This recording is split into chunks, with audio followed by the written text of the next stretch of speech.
యుద్ధం మధ్యలో అణుపరీక్ష చేసే కెపాసిటీ మరి ఇరాన్కి సడన్గా ఎక్కడొచ్చేస్తాయి అంటే మరి అది కూడా అనుమానించవచ్చు. ఎందుకంటే అక్కడ చైనా ఉంది, రష్యా ఉంది.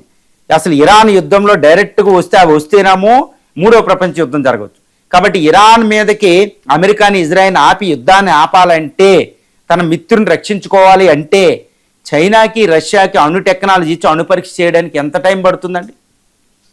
ఎంత టైంలో అది అణుపరీక్ష అక్కడ జరిపించవచ్చు? ఈజీగా జరిపించు. కాబట్టి రష్యా చైనాలు ఇన్వాల్వ్ అవ్వకుండానే, డైరెక్ట్గా ఇన్వాల్వ్ అవ్వకుండానే ఒక అణుపరీక్ష ఇరాన్తో చేపించినాయి అనుకోండి, అమెరికా ఇజ్రాయెల్ ఓటమి ఆమెకి వెళ్ళిపోవాలి. చూడండి, అమెరికా అధ్యక్షుడు డొనాల్డ్ ట్రంప్ ఎప్పుడైనా Kim Jong Un north Korea మీద ఒక్క మాట అంటాడా? వాళ్ళ మీద యుద్ధం చేయగలడు వెళ్ళి?